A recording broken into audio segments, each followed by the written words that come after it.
Ngayong araw nga ay pupunta kami sa Thailand kaya nag-impake na ako ng mga dadaling kong damit. Ayun since sobrang init din doon kagaya dito sa Pilipinas, dinala ko lang yung mga preskong damit. Bandang 7 AM ng umaga umalis na kami sa bahay para hindi kami gabihin sa daanan kasi sobrang hirap talaga ng daanan bandang Quezon Province. Kung isa ka rin sa nature lover, sobrang ganda ditong dumaan sa may bitukang manok. Kung galing ka sa Manila or uwi ka ng Bicol, talagang mapapansin mo talaga to kapag umaga.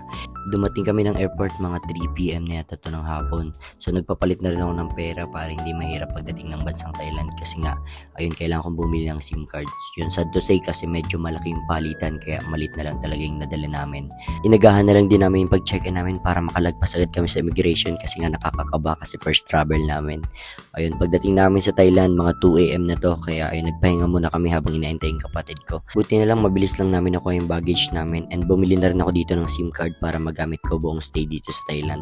And inagahan na lang din namin ng check-in sa hotel kasi sobrang aga talaga namin nakarating dito sa Thailand. Pagdating namin sa hotel, napakabait ng mga tao dito. Sinalubong pa talaga kami ng manager. Kaya umakyat na agad kami sa room and napakaganda talaga. Wala akong masabi kasi malinis, malamig yung room. So komportable naman siya. DIY lang pala kami dito kaya wala kaming itinerary, sarili namin yung oras namin and kami na yung bahala kung saan kami pupunta. Kaya abangan nyo yung mga next videos ko para makita nyo kung paano kami pumunta dito at para namin enjoy in Thailand. Bye bye!